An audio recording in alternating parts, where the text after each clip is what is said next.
세종연구소의 최윤지입니다. 제가 오늘 이번 시간에 말씀드릴 내용은 조중우호협력 상호원조조약 60주년을 맞이해요. 북한과 중국 간의 경제 교류가 어떻게 진행되어 왔고 향후 어떤 식으로 전개될지에 관해서입니다. 2021년 올해는 조중우호협력 상호조약이 체결된 지 60주년이 되는 해입니다. 외부에서는 이러한 60주년 행사의 일환으로서 코로나19의 이후에 북중 간의 경제 교류가 많이 축소된 점들을 고려해서 북중 경제 교류가 재개되는 계기가 되지 않을까라고 한 전망들이 많았는데요. 지금까지 코로나19의 상황이 특별하게 개선되지 못하면서 북한과 중국도 이런 상호 원조조약 60주년에 따라서 상호 축전을 통해서 현재 북중 관계 그리고 미래의 북중 관계가 발전적으로 갈 것이다라고 하는 서로의 확인 정도에서 그쳤습니다. 큰 행사가 있진 않았는데 그럼에도 불구하고 이러한 시기의 계기를 통해서 향후에 북중 경제 교류 그리고 북중 간의 관계가 어떻게 발전되어 갈 것인지에 대해서 과거에 대한 검토를 통해서 한번 전망해 보는 것들이 필요하다라고 생각이 들어서 이번 시간에는 북중 경제 교류에 대해서 좀 간단하게 말씀을 드리고자 합니다. 그래서 조중우호협력 상호원조 조약이 체결된 것들은 과거의 일이지만 북중 간에는 현재도 이 조약이 갖고 있는 의미에 대해서 강하게 강조를 하고 있습니다. 즉 현재 북한과 중국이 갖고 있는 이런 친선 우호의 전통을 계승하면서도 현 정세에 맞게 새로운 북중 관계를 발전시켜 나가는 데 있어서 가장 기본적인 법률적 토대가 되는 것이 바로 이 조약이다라고 얘기를 하고 있죠. 그에 맞춰서 향후에도 이 조약의 개정 여부나 이런 것들보다는 일단은 북중 관계에서 이 조약을 전제로 하고 그 둘의 관계들을 살펴보는 것들이 필요하다 파악이 됩니다. 특히 북한과 중국 간의 경제 관계 측면으로 좀 집중을 해보면 이 둘의 관계는 2000년을 전후로 본격화됩니다. 그래서 그 전까지는 냉전 시대부터 이루어지긴 했지만, 그러니까 북중 경제 교류는 냉전 시기부터 이루어지긴 했습니다. 다만 냉전 시기에는 경제 교류보다는 중국의 북한에 대한 지원성 그리고 좀 이례적 성격을 한정된 방식으로 경제 교류가 주로 이루어졌고 그러다 보니 그 당시에 정치적, 안보적인 이해관계를 바탕으로 해서 경제적인 교류는 부차적인 요소에 불과했다라고 볼 수 있겠습니다.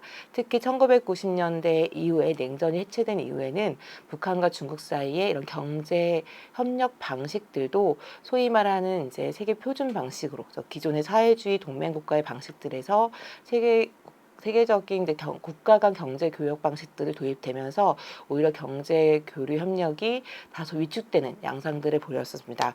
그러다가 김정일 국방위원장의 방중을 계기로 해서 북한과 중국 사이의 경제 교류 활성화에 대한 양국 정부의 방침들이 확인이 되었고 그 이후에는 북중 간의 경제 교류 협력들이 꾸준히 활성화되는 추세를 보여주었습니다. 근데 이러한 과정에서 과거와 달라졌던 가장 큰 특징은 앞에도 말씀드렸듯이 냉전 시기나 1990년대까지는 정치 안보적인 특성에 기인해서 경제 교류가 이루어졌다고 한다면 2000년대 들어와서부터는 양국의 경제적 필요에 의해서 이루어지는 성격으로 그 성격 자체가 바뀌어가는 모습들을 보여주고 있었습니다. 특히 경제 교류라고 하는 것들이 무역뿐만 아니라 인적 교류 그리고 투자와 같이 무역 교류의 범위가 다양화가 되고 특히 교류에 참여하는 주체들도 정부뿐만 아니라 민간 기업들이 참여하기 시작하면서 이런 경제적 이해관계라고 하는 것이 중요해지고 또 한 가지는 정치적인 요인들이나 이러한 부분들보다는 경제성의 바탕을 두고 안정적 지속적 경제 관계를 맺고자 하는 움직임들이 나타나기 시작을 합니다. 그래서 이러한 측면에서 북중 간에 나타나는 경제 교류도 일반적인 국가들과 나타나는 경제 교류 현상들이 많이 나타나기 시작했다라고 평가할 수 있겠습니다. 다만 그럼에도 불구하고 모든 국가의 교역이 마찬가지지만 북중 간에도 정치적 요소들에 의해서 북중 간의 관계가 갈등을 빚을 때가 있고 그러한 갈등의 양상은 경제 교류에도 일정하게는 영향을 주었다라고 볼 수 있겠습니다. 특히 2000년대 들어와서 북중 관계에서 갈등의 요인으로 항상 제기되었던 것은 북의 핵과 미사일 실험이었습니다.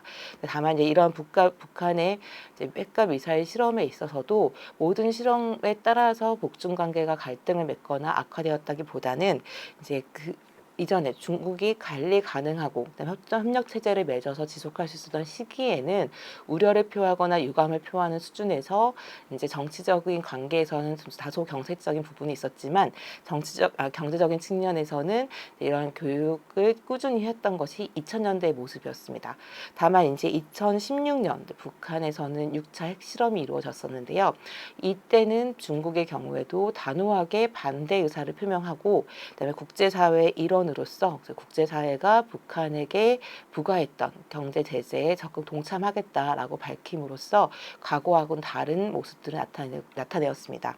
그래서 이에 따라서 2000년대부터 2015년까지 꾸준히 증가해왔던 북한과 중국 간의 경제 교류가 경색되는 이러한 모습을 나타내기 시작을 합니다. 그래서 2016년 이후에 북한과 중국 사이에서 경제 교역이 하락세로 바뀌게 되고 특히 2017년, 2018년에는 큰 폭으로 교류가 위축되는 이런 양상들을 보여줍니다. 그래서 이런 측면에서 본다고 한다면 북중 경제 교역이라고 하는 부분들, 이런 경제 교류가 꾸준히 이제 경제성을 중심으로 이루어지는 성격으로 변화해 오긴 했지만 북중 간의 협력과 동맹의 시기에 보여줬던 모습과 이제 경색되고 갈등 국면에서 나타나는 모습에는 여전히 경제 교류 또한 거기서 자유로울 수 없다라고 하는 부분들을 확인해 볼 수가 있습니다. 그래서 이러한 과정에서 최근에 북중 간의 관계들에 대한 우려가 이제 있었다고 한다면 2018년부터 북중 관계가 급변하는 시기를 맞습니다. 그래서 2018년에 시진핑 주석과 이제 김정은 위원장의 정상회담 발표가 있었고 3월에 처음으로 김정은 위원장이 중국을 방문하면서 정상회담이 이루어집니다. 그리고 지금까지 5차례에 걸쳐서 북한과 북중국의 정상이 만났고 그 과정에서 북중 관계는 과거 어느 때보다 가장 협력적이고 우호적인 관계를 형성하고 있습니다. 북중 관계를 최근에는 신혈맹 관계다라고도 얘기를 할 정도이죠. 이제 이러한 과정이 오면서 이제 북중 경제 교류 과정도 북중 경제 교류도 영향을 받게 되는데요. 다만 과거와 다른 점들은 중국이 북한의 핵실험과 관련된 유엔 제재에 동참하겠다라고 발표한 것 자체를 이제 어기고 이제 위반하고 다시 북한과 경제 교류를 한다기보다는 이제 이미 약속하고 발표했던 유엔 대북 제재를 지키는 한에서 그 안에서 북한과 중국의 다양한 교류 협력 사업들을 추진하겠다라고 밝히고 있고 북한도 거기에 대해서 적극 동참을 하고 있는 모습입니다. 특히 2019년 시진핑 주석이 북한을 방문하기에 앞서 노동신문에다가 기고했던 노동신문에 기고한 특별기고문에서는 이런 북중 간의 관계들이 앞으로 좀 더 미래지향적으로 발전해 나갈 것이다라고 하는 것을 밝히면서 교육, 문화, 체육, 관광, 청년, 그리고 지방 및 인민생활 등에서 인민생활 등 전방위적인 부분에서 양국의 인민들의 생활을 발전시키는 데 적극 기여할 용의가 있다라고 밝혔고 이는 이후에 중국의 인사들이 북한과의 협력관계를 얘기할 때 강조되어 있는 부분으로 오고 있습니다. 실제로 그 이후에 2019년의 하반기에는 북중 간의 관광이 재개가 되면서 관광 협력도 상당히 활발하게 이루어졌고 북중 접경 지역에서 나타나고 있었던 교류 협력의 활성화를 위한 인프라 구축 사업 등이 눈에 띄게 증가하고 있었습니다. 그렇지만 이제 최근에는 그런 정치적으로는 굉장히 밀접한 관계를 가져가고 있고 교류 협력의 의지도 강하게 보이고 있지만 이제 현실에서는 2020년에 있었던 코로나19에 의해서 실질적인 경제 협력 사업들이 활발하게 이루어지고 있다고는 보기 어렵습니다. 특히 2020년 초반에 북한이 코로나19의 유입을 우려해서 이제 적경적을 중심으로 봉쇄 조치를 단행하면서 실제 교류 협력 사업들은 이제 더 크게 감소하였고 2021년에도 거기서 크게 진척되지 못하고 있는 상황이라고 볼 수 있겠습니다.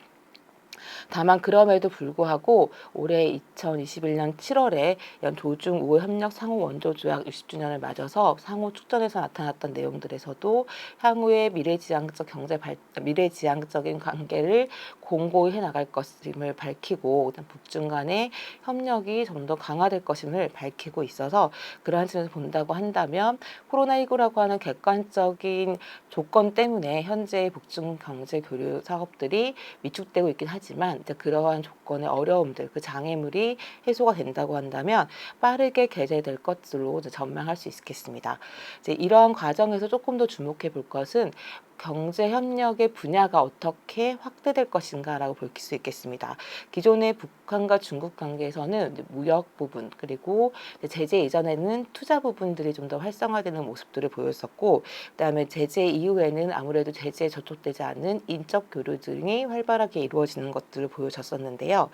최근에 나타나고 있는 북한과 중국의 협력에 대한 논의들 안에서 국가 건설 발전에 대한 경험을 공유하겠다라는 표현들이 나오고 있습니다. 그래서 이런 부분들은 제도적인 측면으로 볼 수 있을 텐데요. 그래서 경제 발전을 했던 중국의 경험들을 어떻게 북한이 벤치마킹 할 것이냐. 특히 최근에 북한이 첨단 산업, 첨단 기술 산업을 중심으로 경제를 발전시키고자라고 하는 의지와 바로 중국이 그러한 것을 실제로 추진하고 있는 모습들을 봤을 때 이러한 분야에서 경제를 발전시켜가는 과정의 경험을 공유하는 것, 즉 제도적 공유가 교류의 한 축이 될 가능성이 높아지고 있다라고 판단이 돼서 이제 북한과 중국 간의 그 경제 교류 협력의 폭과 깊이가 더 커질 것으로 예상이 되고 있습니다. 이러한 측면에서 본다고 하면 북중 간의 그러한 혈맹 관계 혹은 밀월 관계들이 커지는 것들이 북한을 중심으로 하는 다른 국가들 간의 관계들을 오히려 위축시켜도 되는, 혹은 북한으로 하여금 중국을 통해서 대외 관계들에 대한 문제들을 이제 풀 수 있기 때문에 오히려 다른 국가들과의 관계 개선에 소홀할 것인가라고 하는 부분에 대한 우려가 제기될 수 있는데요.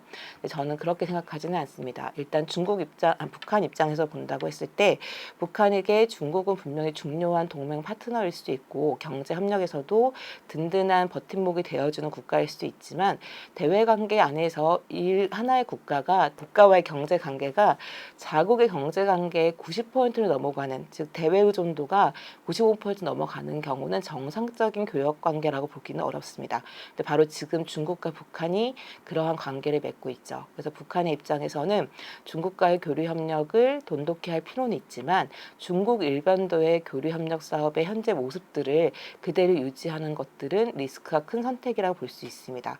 그래서 바로 이러한 측면에서 북한이 갖고 있는 고민은 중국과의 관계를 한 축으로 하되 좀 더 다양한 국가들과 다양한 방식으로 교류 협력 사업들을 확대되어 나가야 될 필요가 존재할 수밖에 없고, 또 이거는 북한이 갖고 있는 대외관계 확대 발전의 원칙이기도 합니다. 그래서 그런 측면에서 본다고 한다면 남북이 갖고 있는 특수한 관계도 중요하고, 또 한편에서는 북중 관계가 보여주고 있는 이러한 이제 확대 발전의 방향들을 보면서 오히려 남북 관계가 어떻게 발전해 나갈 수 있을지 이러한 부분들을 좀 더 고민해 볼 수 있고, 또 한편에서는 남북 중이 함께 협력을 할 수 있는 협력의 방식들도 고민을 해볼 수 있다고 한다면 북중 관계 발전이 다른 국가들의 기회를 빼앗아가는 것들이 아니라 오히려 그것들을 계기점으로 북은 좀 더 대외 관계를 확대 발전시키고, 그런 과정에서 남북 관계가 그 하나의 역할과 축을 해나갈 수 있도록 발전의 모멘텀을 만들어 나갈 수도 있을 거라고 생각이 듭니다. 오늘은 조중 우호 협력 상호 원조 조약 60주년을 맞아서 북중 경제 교류 관계들을 중심으로 말씀을 드렸고요. 그리고 이러한 과정에서 최근의 모습들 그리고 남북 관계에 주는 시사점에 대해서 말씀을 드렸습니다. 들어주셔서 감사합니다. 이상입니다.